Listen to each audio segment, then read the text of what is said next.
All right, Biff, I'm back.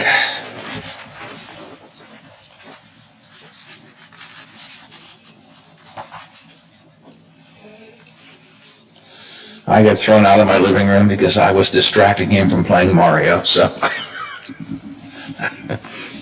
Granddad, you're distracting me. Go back to the radio. Okay.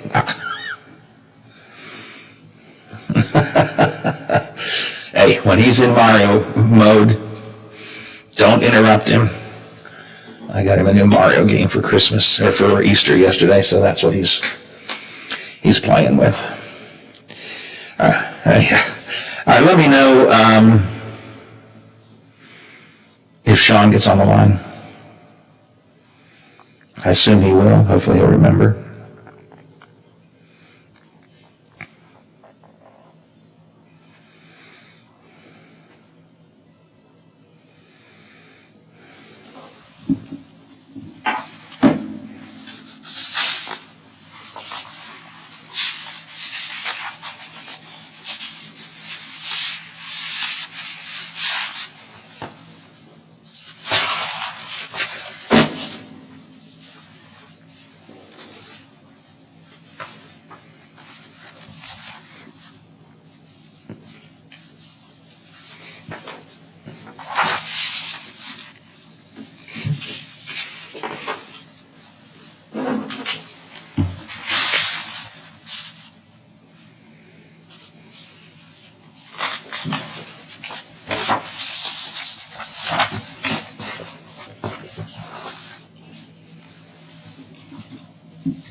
Biff, I want to do a Watchdog Madness promo before I get to Sean. So if you're going to play the Puppet Master theme, assuming he's on the line, give me a chance to do a couple things, then we'll go to Puppet Master. Thank you.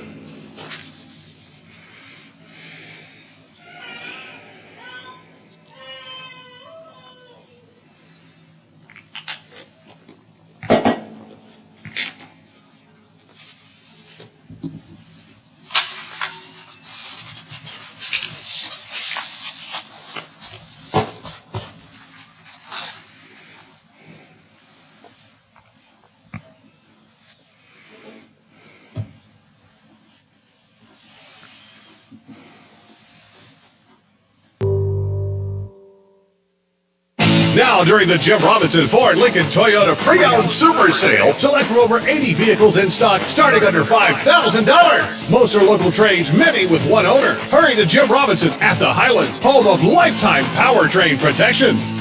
Now, during the Jim Robinson Ford Lincoln Toyota Pre-Owned Super Sale, select from over 80 vehicles in stock starting under $5,000. Most are local trades, many with one owner. Hurry to Jim Robinson at the Highlands, home of lifetime powertrain protection. For all of your IT needs, visit OmniPerforms.com. Omni Strategic Technologies, the only IT company that the Watchdog trusts. Plumbers and Steam Fitters Local 83 want to thank the owners and contractors of the Ohio Valley for using their locally trained workers to help build for the future. Local 83 helps design, fabricate, and build the gas infrastructure for the oil and gas industry here in the Ohio Valley. Plumbers and Steam Fitters Local 83 is 300 members strong and growing. They also do residential, commercial, and industrial work on both sides of the river. For more information, call Plumbers and Steam Fitters Local 83 at 304-233-4445. Hello everyone, from the Watchdog, I'm the Storm Tracker Darnell Foster. With a look at your local weather forecast for your Monday, we look for a mix of sun and clouds for the majority of the afternoon. A daytime high near 71 degrees. Few clouds through the evening, some of us might see a sprinkle or two. Temperatures down to about 52 for the low. Plenty of sunshine around for your Tuesday, with highs in the mid to upper 70s. Have yourself a great day everyone. From the Watchdog, I'm Darnell Foster. The views and opinions expressed on the following program are not necessarily those of this station or its sponsors. What's on the agenda for today? Start the day off with some fun. Real fun. Today is National Fun Day. Should be a lot of fun. This is the beginning of the show. It's the fun time. We're ready to go. It's where fun meets awesome. Just have fun with it. This is gonna be fun. The first Monday of April is National Fun Day. I will see all of you in the fun zone. Let the fun begin. It's showtime.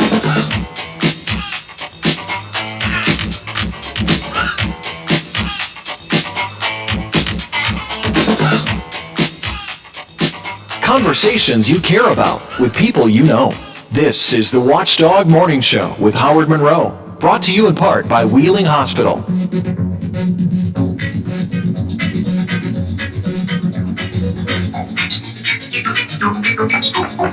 Well, I think we've had some fun so far today. We'll have some more fun coming up here. Always fun when the Puppet Master's here. So Sean Fluharty is going to join us in a bit to talk about the fun times that are going on down in Charleston. Oh, it's a lot of fun down there.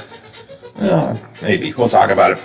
Weather-wise, 47 degrees. Temperature moving up a little bit. 47 degrees. Clear skies at the Wheeling, Ohio County Airport. 47 degrees and sunny outside my home studios here in the Elm Grove section of Wheeling. And 47 degrees at the Robinson Auto Group studios downtown Wheeling in the heart of the Ohio Valley. Zach says that we probably will see clouds rolling in later in the day. Some shower activity could develop by mid-afternoon, maybe even a stray rumble of thunder. Going to be warm, though, anywhere from 68, 69, 70, 71, somewhere in that range. Going to be a nice, warm day today. As I mentioned right now, 47 degrees. Tonight, championship game for the big NCAA tournament, Bitsy.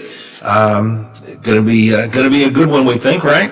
At least I think it's going to be a good one. I think we're going to see a close contest tonight, and I'm not sure we're going to get the ending that UCLA and Gonzaga had in the second semifinal game on Saturday, but I wouldn't be surprised one bit if it does come down to the final possession. But I do think we're going to see a close game tonight. Bulldogs versus the Bears. The Gonzaga takes on Baylor, which means in our Watchdog Madness contest, our friend Lisa, who has had Gonzaga during the whole Watchdog Madness time, will meet Joyce, who has got Baylor. So it's Gonzaga versus Baylor, and it's Lisa versus Joyce. Of those two ladies, one of them will have a big screen TV tomorrow, courtesy of the Watchdog. And our contest, of course, is sponsored by West Liberty University. Because it is title time, our friends at FanDuel Sportsbook are really hooking you up just like a champ, I'm telling you. They are celebrating tonight's big game with 40-1 odds on either Gonzaga or Baylor. New users get 40-1 odds on either team to win the championship game. So you put $5 down, you can get $200 back if your bet is right. Biff and I are kind of disagreeing. Biff thinks maybe the underdog, well, I don't know if we can call him the underdog, but Biff thinks Baylor's got a good shot at this. I think my money probably would go to Gonzaga. I just think it's just been that way during the whole tournament. We'll have to wait and see. But if you've been watching from the sidelines all tournament long, now you can get in on the action as well. All you have to do is download FanDuel Sportsbook, make your first deposit to unlock those exclusive 40-1 odds. I always tell you the app is easy to use, very intuitive. When you win, you get paid in as little as 24 hours.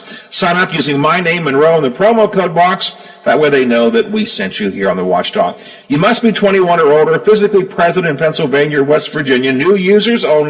You must wager in the designated offer market. $10 first deposit is required. See full terms at sportsbook.fanduel.com. Gambling problem? Call 1-800-GAMBLER or visit www.1800gambler.net. FanDuel Sportsbook, more ways to win. Is our friend the Puppet Master here? He is. Why don't we talk to him? You're all puppets. Tangled in strings.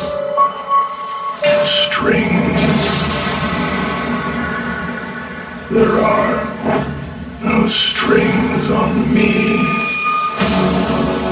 Ohio County Delegate Sean Fluhart, he is with us this morning. Good morning, Sean. Good morning, Howard. How you doing?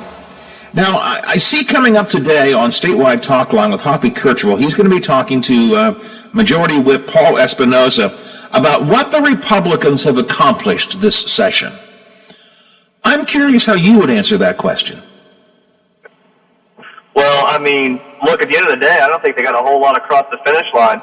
We've seen nothing but culture war bills, which really accomplishes nothing for the citizens of West Virginia, other than gets people all riled up and makes people hate each other.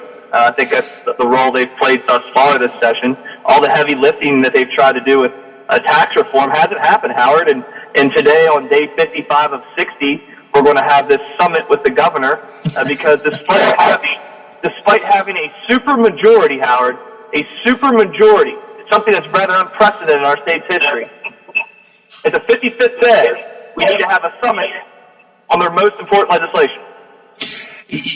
And there was a piece in, I think, the Beckley newspaper over the weekend, editorial that said, planning clearly is not the strong point of this supermajority. Here we are on the 55th day, as you point out. We've got three separate plans, a couple of which strikes me as were almost done on the back of a napkin. You know, it's like, oh, let's just come up with a plan. Nobody's done the math on this stuff. Nobody really knows what's going to happen. And we're going to try and hammer out a deal today. I don't see how that can possibly happen. I don't see it happening. I think you might see a situation where we're back down here in a special session on that very issue. And I'll give the governor credit. You know, I'm not someone who gives the governor credit, Howard, but he's earned a little bit of credit. He's the only one showing some real leadership here, even though I disagree with a lot of the things he wants to implement with his tax reform.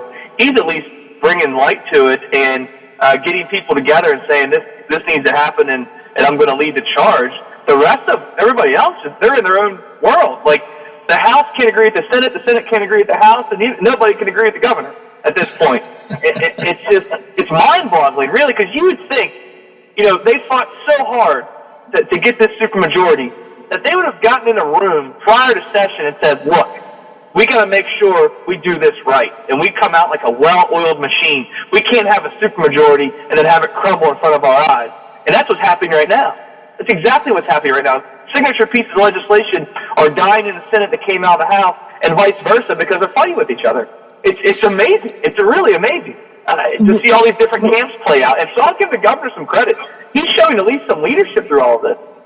And I have to give the governor credit. I am very opposed to his plan, but at least he acknowledges that if you're going to cut the income tax by such a huge amount, you've got to compensate somewhere else. Now, I don't think his premise about cutting the income tax is right, so I'm not supportive of the plan. But at least he says, if we're going to do it, I got to come up with revenue someplace else. It seems to me the House has just sort of ignored the whole concept of, you know, finding a way to replace the revenue. They just want to keep cutting and cutting and cutting. Oh, absolutely. And, you know, they're playing with monopoly money because this is going to dry up real quick. The CARES money's not going to be around for long. With no revenue streams coming in, what's the budget going to look like down the road? And let's talk about a revenue piece that the governor has come around on in the past month, and that's cannabis, Howard. He has said in an open forum he would sign legislation for adult use cannabis in the state of West Virginia, which would change our state overnight as far as revenue numbers go, because he understands that, and that's what leadership looks like. He understands that almost 70% of all West Virginians now support it, and we had a frank conversation with him about it.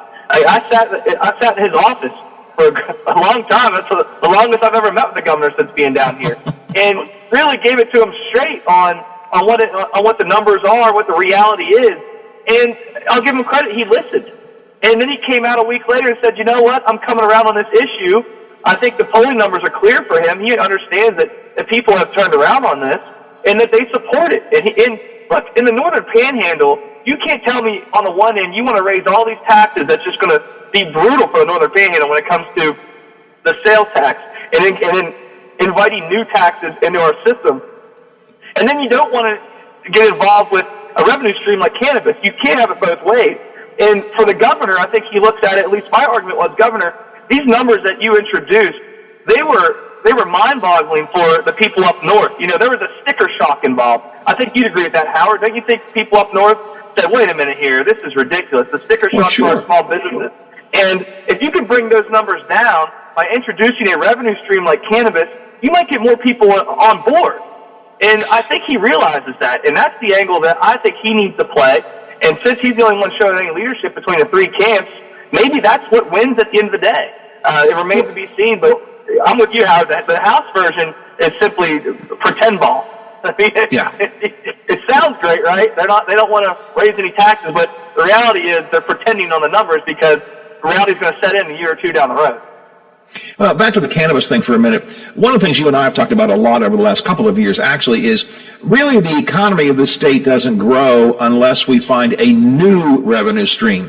Otherwise, we're just shifting and, moving from one side of the board to another, which is what the governor's plan is, reduce income tax, but raise the sales tax and, raise the pop tax and so on. And the other plans, somewhat the same thing. Add the food tax in the case of the Senate. That's just sort of moving the pieces on the board. What you need to do is bring new pieces into the board, and that's what cannabis can do. It's a whole new revenue stream. It's new money. That's exactly it, Howard. And that's exactly how we were able to get sports betting done and iGaming done, because the argument was legislators down here, the lazy way to legislate, Howard, is to simply move the pieces around or to simply raise taxes that are already in place. The creative way and the smart way to legislate is by raising revenue and not taxes. And I think virtually every citizen out there would agree with me on that. So quit being lazy. Find ways to raise revenue. And that's exactly what it does. Well, the House plan contemplated the possibility of cannabis revenue coming in. It's just you can't build it into the plan because it's not there yet. But they at least talked about that, right? The Senate version had the idea that in the federal level, they would trigger it. It was the Senate plan. But it was triggering. So what it did was simply say, if the feds do it, we'll go in right away. But how many other states are moving forward? Virginia, Pennsylvania, New York. I mean, we had an opportunity to be Colorado to the east for a good 5-year window, and we've squandered that as a state. And it's embarrassing to be a legislator, and I've been harping on it for years, and now people are finally coming around on it. And at the end of the day, if we do succeed on it, how much did we miss out on at this point? That's a great point. Sean, you mentioned a minute ago the fact that you can't get agreement between the two houses. Going into this session, if there was one thing I thought probably would get consensus, it was on limiting the governor's emergency powers. He's kind of run like a king for the past year under those emergency powers he essentially took on to himself. And yet, the House and the Senate can't seem to agree yet on what to do about this state of emergency, right? Well, and the funny part is, Howard, you hit it on the nail on the head there. Every single individual running for office, especially from the GOP, and believe me, I was part of that group as well. They ran and said, well, wait a minute, what's going on here? should not be going on. The power lies with the legislature, especially when it comes to the power of the purse and the spending formula, and that a governor should not be able to issue an executive order, sit on it for nearly a year without any input from the legislature. So every single person running down here said we need to limit those emergency powers. And then when the opportunity came up, they squandered that one too, because now that bill is dead, because the House and Senate couldn't agree on how they wanted to go about doing it. And it goes to show you just how far apart these camps are within the Republican Party. I teamed up with Pat McGeehan up in the Northern Panhandle. We were two very outspoken individuals on these emergency power issues, because I agree. You can't have somebody operating the state like a king for nearly a year without any input from the legislature. We have a separation of powers issue with this, and it's just a fundamental principle that I think every legislator should have. But when it came time to put the ink to paper and pass a law on it, there was an issue, whether it would apply to the current executive order in place related to the COVID pandemic. I believe it should. Others believe it should not. And my point was, if it doesn't apply to this one, what's really the point? Because at the end of the day, how many of these situations have arisen throughout the state's history? You have some flooding issues where an executive order may be in place for a couple of weeks, but nothing like we've seen in the past year. Right. Sean, if there were a couple of themes that I think I've seen coming out of the Republican leadership. One of them has been, however, it's a bad theme, has been limiting any kind of discussion or dissent. It begins with simply closing the State House off, not having adequate public hearings, not allowing a lot of public debate, and so on. And then, although the general public may not care much about this, on Friday, they wanted to limit the remarks that members can make on the House floor, right? Absolutely. So what we did, the excuse was going into session that we would have, during our normal order of business, geez, I'm tongue-tied here, the normal order of business that we have would include remarks by members. Okay? Every single day at the end of our order of business, a member could get up and give remarks. Now, those remarks could be something related to their district they represent. It could be something related to what we were doing that day. And that was just something that we've had for long-standing history here in the legislature. It gave everybody an opportunity to speak, and it really kind of sparked the interest, and it gave the minority party a voice. So when Democrats were in power, Republicans used it. When Republicans are in power, Democrats may use it more. And it makes perfect sense, and it gets everybody involved. Well, they said, look, we have the COVID issue. Let's get people out of the legislature, out of the House chamber earlier. And then if you want to give remarks, you can do it every Wednesday in an empty chamber. That's how it works now. You come back on a Wednesday, and you speak to an empty chamber. And that's what Congress does, right? You've seen some speeches there where they're talking, nobody's in the room. And that's ridiculous on its face. But we agreed, because of the COVID protocols, that we would allow it for this particular session. They now have extended it to the next legislative session, at least the next part of this session, I should say, for accuracy. So when we come down in 2022, the same issue is going to be, the same order will be in place. To which I questioned, wasn't this for COVID protocols? Yes. Why are we doing it now? Well, we didn't have many complaints about it, so we wanted to keep it in place. That was the response that I got. Well, you didn't have many complaints about it because nobody's doing it. It's not happening. And it was a very close vote, but it goes to show you, if they have the opportunity to order us to basically not speak, their own people aren't speaking, in order to kind of keep the pressure down and really lack transparency on what's going on down here is the main point. You need to be transparent. Every single person down here was voted by their people to be here. They should have their voices heard. And from what I can tell is a lot of their own members are frustrated with it because they haven't been speaking because they feel like they're not allowed to. Sean, I know you've got Judiciary coming up, so I'm going to let you go. You going to attend the summit this afternoon? It's at 4 o'clock now. It moved from noon. I think the governor forgot we actually start session at 11, floor session. Obviously, we have committee meetings going out throughout the day. So I'll try to be there. I'm going to meet with the leadership on the Democratic side prior to the 4 p.m. start. I had to chuckle. The House PR person, if you will, Ann Eli, had put a tweet up and said, somebody needs to tell the governor, telling Hoppy Kercheval you're having a summit is not really scheduling a summit. The official letter went out, and he originally scheduled it for noon, and maybe if he was around a little more often, he would know that we're on the floor at that time. But it kind of just writes itself, doesn't it, Howard? 55th day summit on the most important issue that they have this entire session when they have a supermajority. I mean, what a dysfunctional family they have going on right now. Sean, you got some real work to do, so go take care of business, and we'll talk again, maybe not till after the session is over, and maybe a special session will be called. We'll have to wait and see, but I appreciate your time today, and I appreciate watching all the stuff that you do down there, because you give me a chuckle. You really give me a lot of chuckles, I gotta tell you. Call like it is, Howard. That's what we do in another fan. It's a little different up there, right? Absolutely. Thanks a lot, Sean. I appreciate it. Take care. Thanks, Howard. Appreciate it. Sean Fluharty, Ohio County Delegate. He's got to go to a Judiciary Committee meeting, so I promise to have him out by 9:30, which is what it is.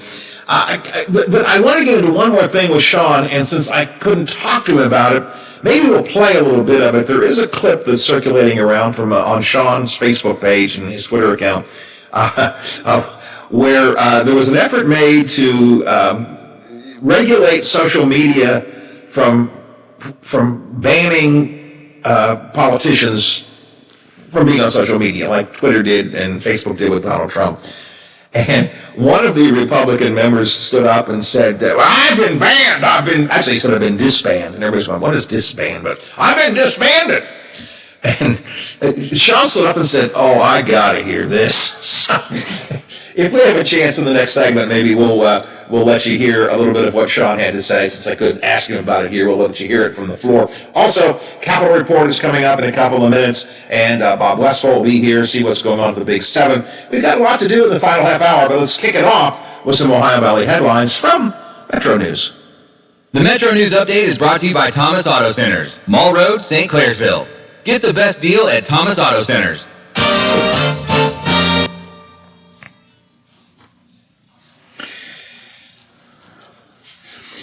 Biff, see if you can find that clip. It was on my Facebook page. I think I reposted it. It's also on Sean's Facebook page about where he asks, I think the guy's name is Longacre or something like that, about why he was banned from social media. And also, do you have a Capitol report for this half hour?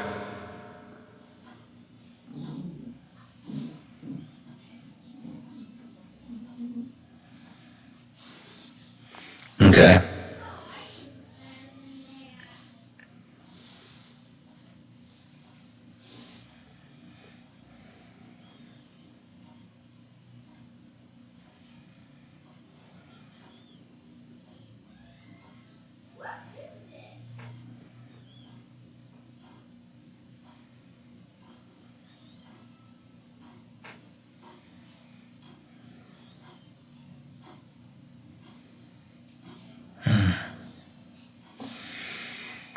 No, I don't see that cut from Sean.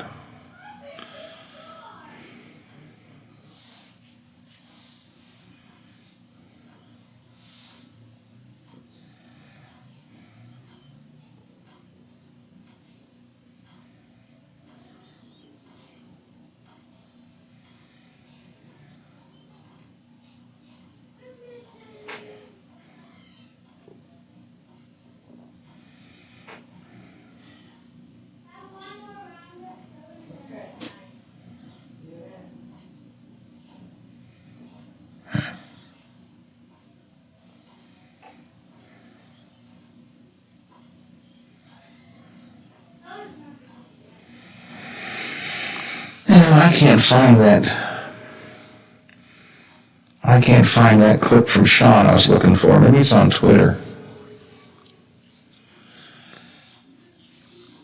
Yeah, I just looked on mine and on Sean's. I don't see it, so maybe it was on Twitter. Let's look up Sean's Twitter account.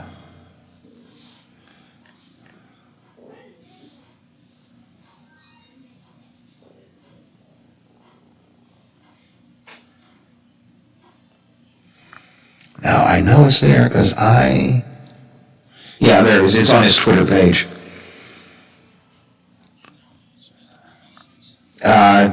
It's I'm dying to know why you got kicked off Facebook. Yeah. Okay, yeah, Longacre, that's it.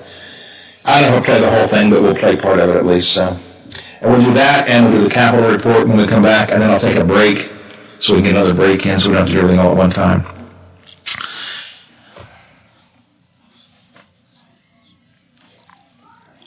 Okay, all right. Okay, all right, then I won't take another break. But I'll do Sean, and I will do the capital report. Yep. And if not, I got stuff.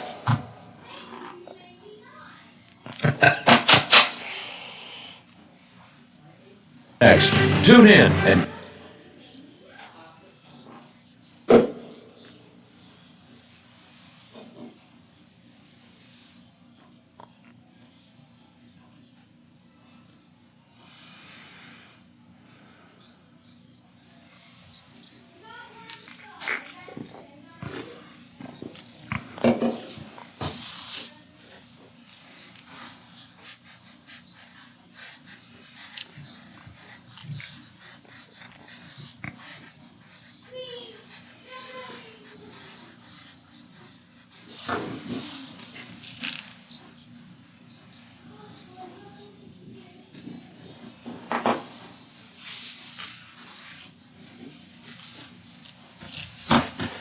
Ohio chapter of the International Society of Arboriculture has some tips. Plant trees where they have plenty of room to grow to reduce the need for future pruning, and that includes space for roots to grow.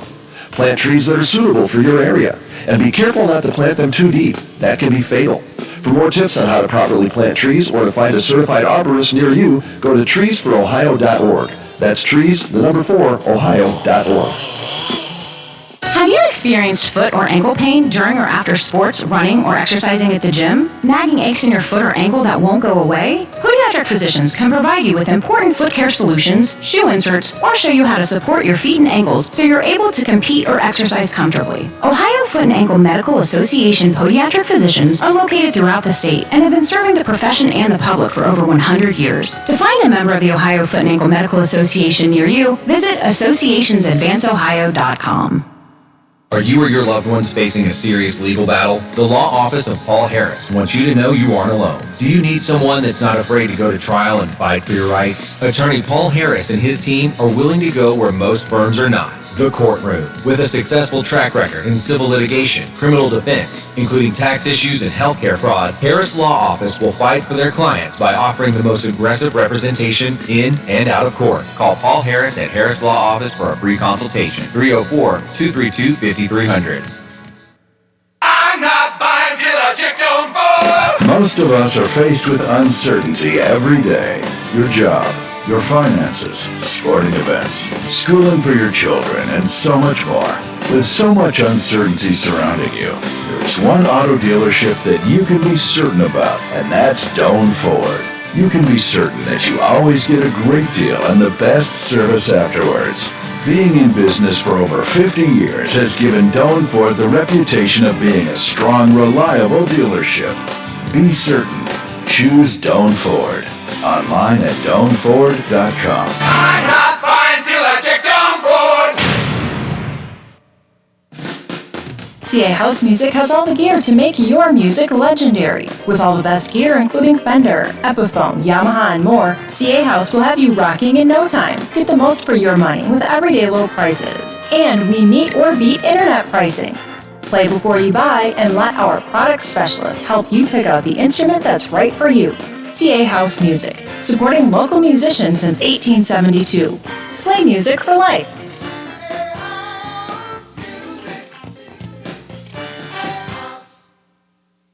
Dilly's Bottom. The watchdog is protecting your yard. Join Howard Monroe, Hoppy Kercheval, Bill DeFabio, and Big Rick for the best live and local talk in the Upper Ohio Valley and beyond. Dilly's Bottom trusts the watchdog. Miss a part of the show? Want to hear a segment again? Check out our podcast page at watchdognetwork.com. The Watchdog Morning Show with Howard Monroe continues. I put a lot of new podcasts up over the weekend from last week, so if you haven't checked our podcast page out, you can do that, or go to Apple Podcasts. A lot of the talk we had about the House plan, the Senate plan, the governor's plan, Sean O'Leary, Lisa Zukoff, Bill Ehlenfeld, all of the people we had on last week talking about the tax plan. So those are on the new podcast, which I put up. Also, a couple other items up there. McCabe and I discussing the Greg Stewart story and a few other things. So check out the podcast. There are new ones up. I put them up over the weekend at our watchdognetwork.com page. Look for the podcast link on that page. Or go to Apple Podcasts and just subscribe to our podcast via Apple Podcasts. 9:38:22 till the hour. We are looking at still 47 degrees and clear skies at the Wheeling, Ohio County Airport. 47 and sunny here at my home studios. 47 at the Robinson Auto Group Studios downtown Wheeling in the heart of the Ohio Valley. Talking with Sean Fluharty in the last segment of the show. I didn't have a chance to talk to Sean because he had to run off to a Judiciary Committee meeting about an interesting discussion he had on the floor of the House last week. There is a bill that was been talked about. I don't think it passed. I guess I should double check on that. But it was designed to limit the power of social media platforms to prohibit politicians from saying, well, untrue things or racist things or what have you. It was limiting the power of Twitter and Facebook and Instagram and so on to limit their ability to not let politicians speak. And one of the politicians, one of the Republican members of the House that was in support of the bill was Todd Longacre, who was a Republican from, I think, Greenbrier County. And he said, well, it's important to me because I've been banned, which prompted Delegate Fluharty to ask this question. All right, I'm dying to know, why were you kicked off Facebook? Well, first of all, I was not put into Facebook jail like some of you have had the luxury to be. I was totally disbanded from the platform. And to this day, they have not given me a legal reason or justifiable reason why. I followed a QAnon page. So by following QAnon, you're saying you became a member of the page? I liked the page so that I could get the posts so I could follow. Okay, did you educate yourself about QAnon?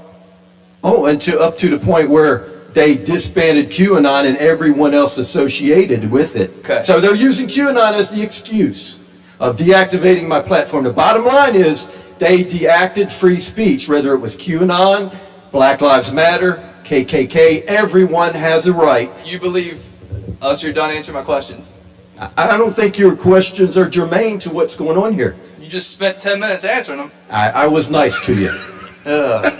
First off, hopefully Facebook will just delete West Virginia because, I think that's where you guys all go to get these ideas for legislation like this, these culture wars we like to build here in this state. We talk about bringing tech companies to West Virginia. We even formed a tech caucus. And how we're just going to be next level, we're going to bring people in. And then we're running legislation that says tech companies can operate their companies how they deem fit. I love that. Just Longacre says, and Sean went,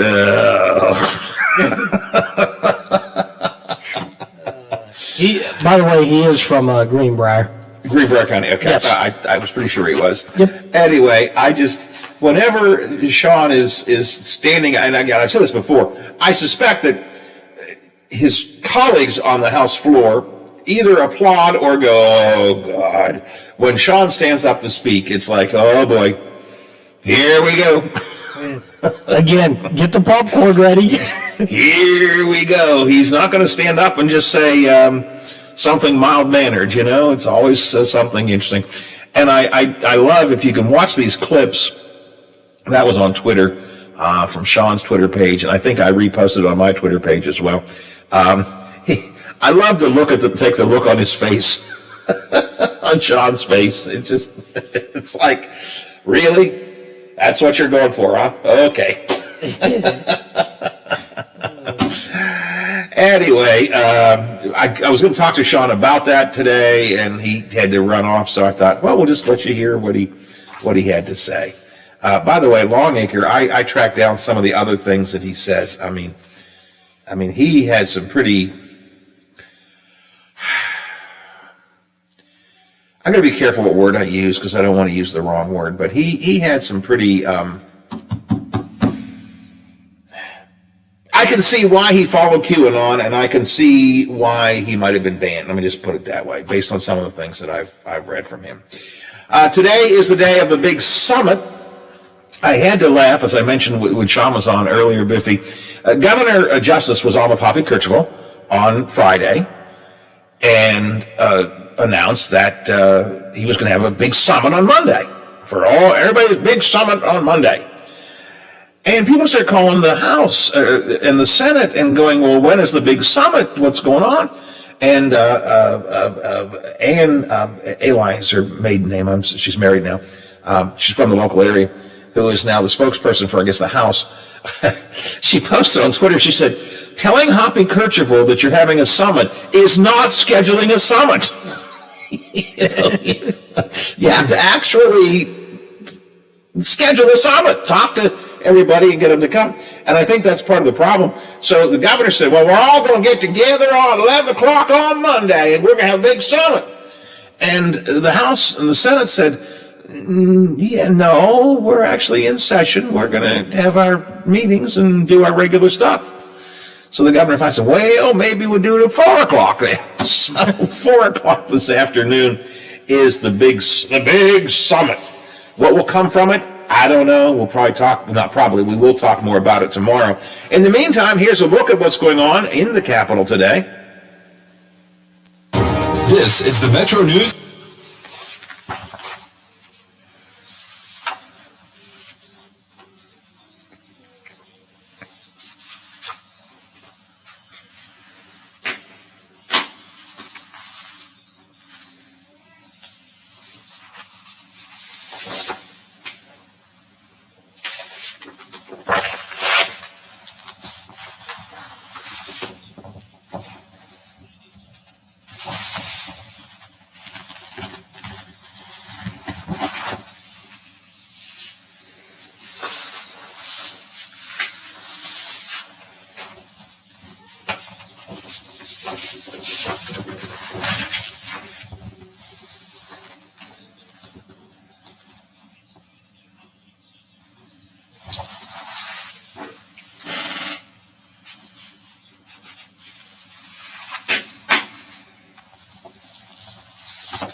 Budget to the Senate.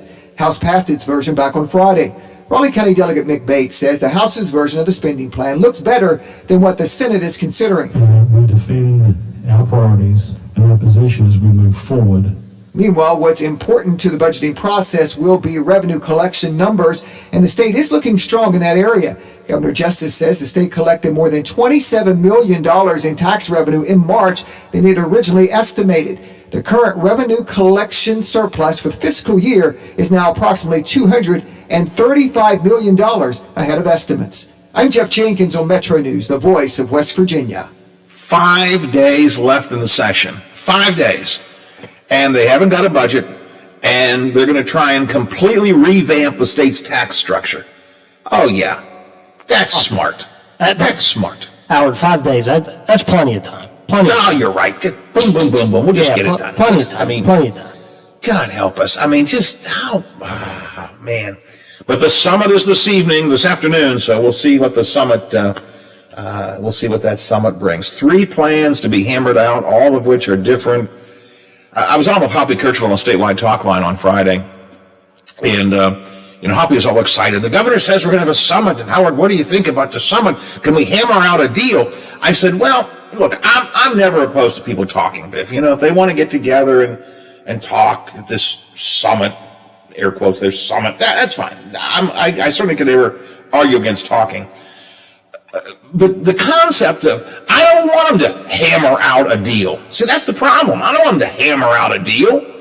I want them to give serious thought to proposing a well-thought-out plan for reforming the tax structure of West Virginia. I don't want them to hammer out a deal. Well, you said food tax 2.5%. Maybe we could do 1% there.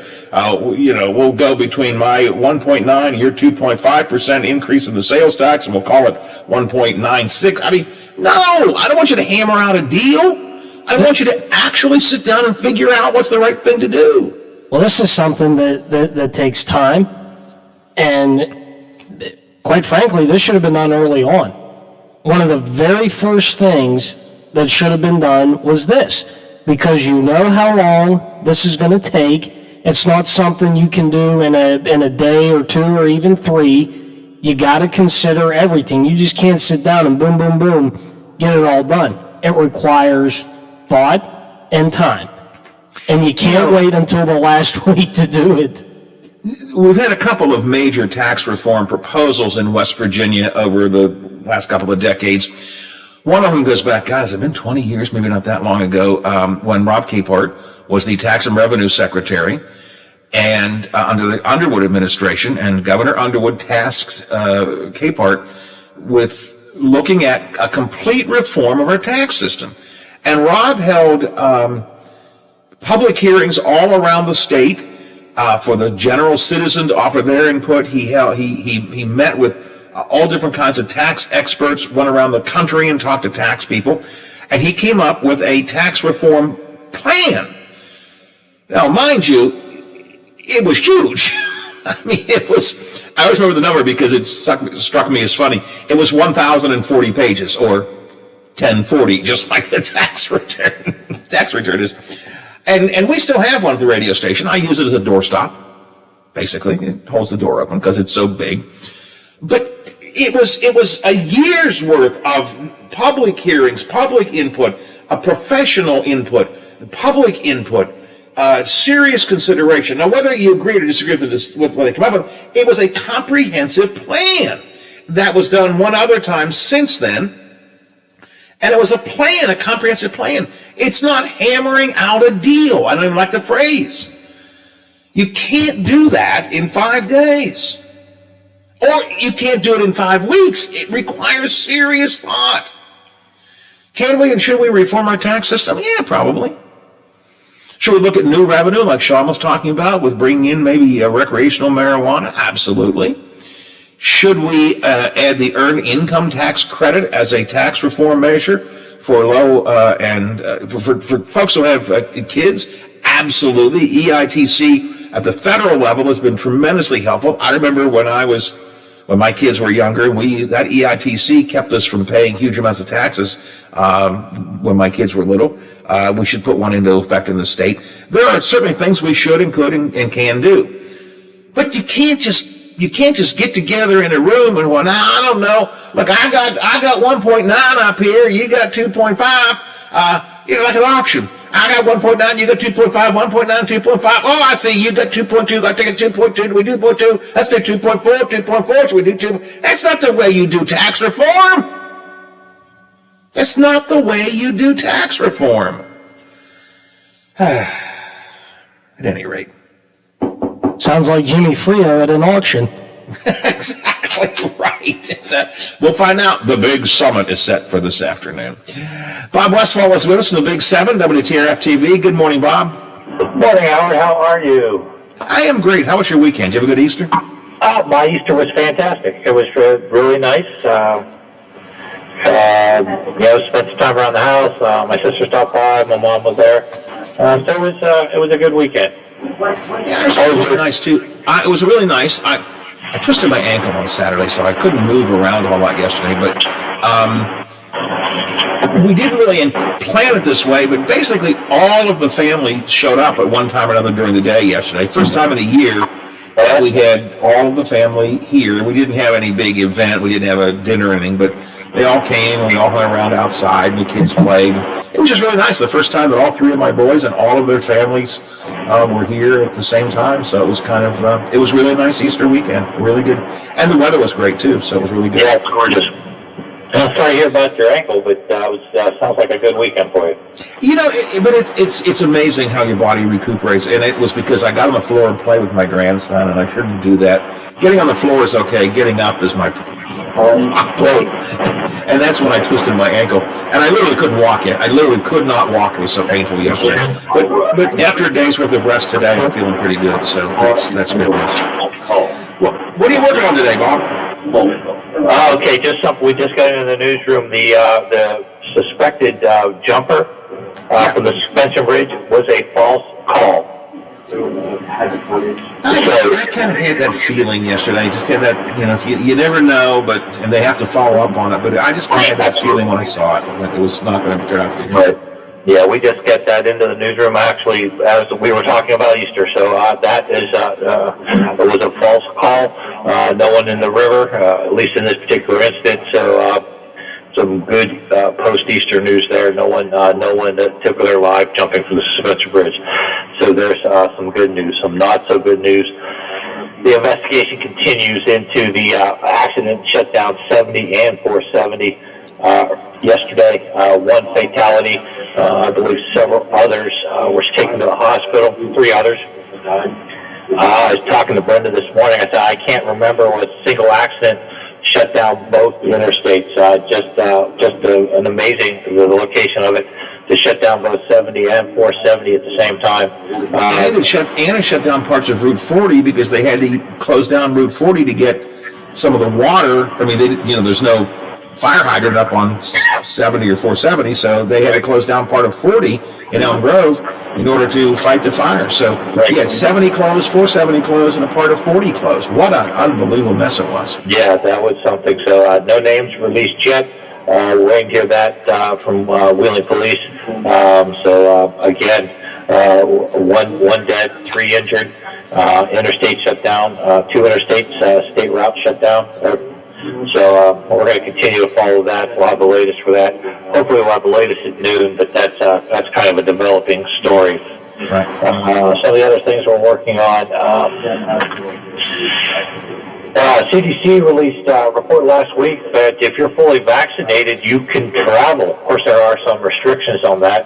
We're going to talk to Jim Garrity with AAA here in West Virginia, find out exactly what those limits are. So you could be boarding a jet plane here shortly, Howard. So we'll see what happens. Listen, I've been talking to my friends at Uniglobe already about getting back into the travel mode. I think we're looking at a Western trip this year.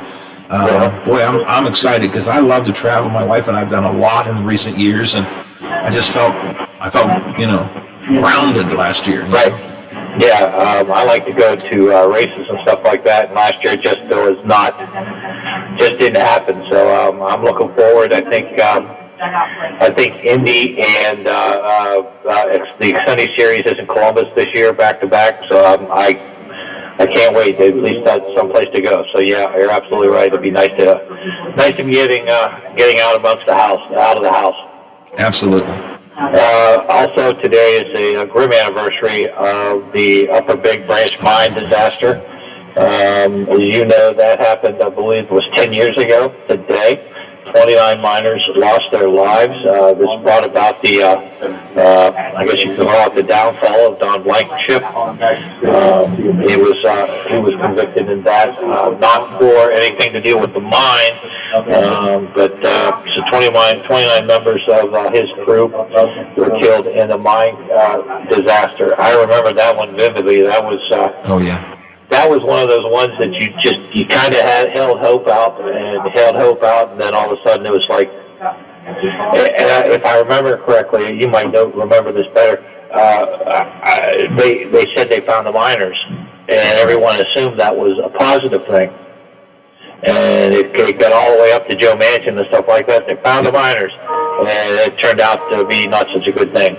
Yeah, I remember that. I'm like you. I remember it very, very well, and it was a tragic story. And you're right. The really sad thing is, you really had hope there for a while, and then they just completely dashed, and they were all killed. So, and you're right. It was the beginning of the. That was the real beginning. There a lot of Don Blankenship had been criticized a lot prior to that, but it was really the beginning of the end of him as a coal baron, basically.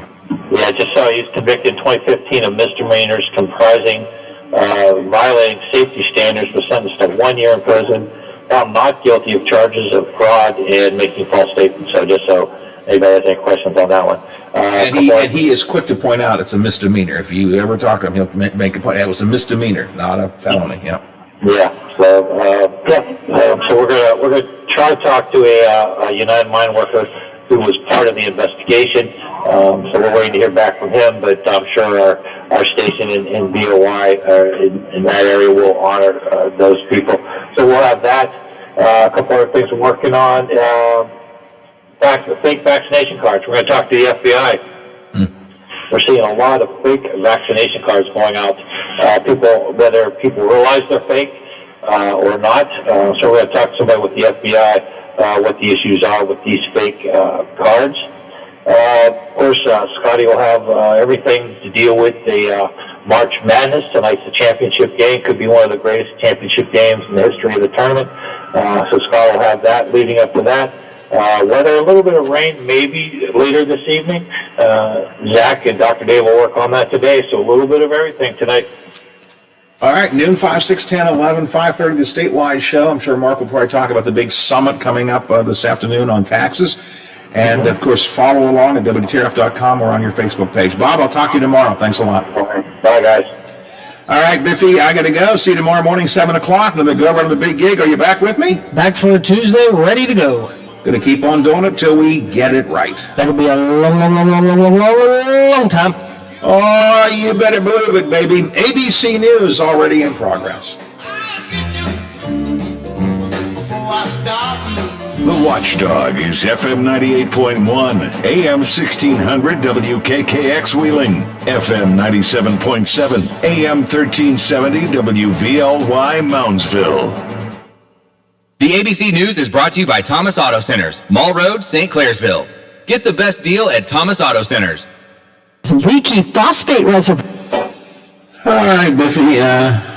It was a pretty good show today, actually. I feel like we got a lot of good stuff in there. A little local, a little national, a little statewide. All worked out well. No. Tomorrow we've got Tom, and I'll probably get Brad to talk about the summit. Or maybe Ehlenfeld, I'm not sure. Somebody will talk about the summit tomorrow, and we'll see what else happens during the day today. There's plenty that can happen. For a while there, I was trying to schedule everything when I got off at 10. By 10:30, I'd have all the next day scheduled. Things are moving so fast anymore. I wait until late in the afternoon before I start to schedule guests because you just never know what's going to happen these days. Yep. All right. I will be around most of the day today, either playing Mario or outside until the rain comes. So if you need me, just give me a call. Otherwise, I'll talk to you in the morning. Yeah, it's getting better, so I need to keep on going and get better. All right, thanks for your help today. Really good show. Appreciate it. All right, bye. Right? Well, today I'm going to prove it. Rising political and economic uncertainty is increasing market volatility. So, to help protect listeners, Swiss America has a very special offer. Historic silver Walking Liberty $half at the amazingly low price of just $11.95 each delivered. That's right, $11.95 each delivered, while supplies last. Available now by calling 800-630-1492. Why don't you write that down, 800-630-1492. Put a silver lining in your portfolio now. Call 800-630-1492. 800-630-1492. Walking Liberty $half at the amazingly low price of just $11.95. Call 800-630-1492. Several soldiers at Fort Sill in Oklahoma now suspended as the Army investigates allegations of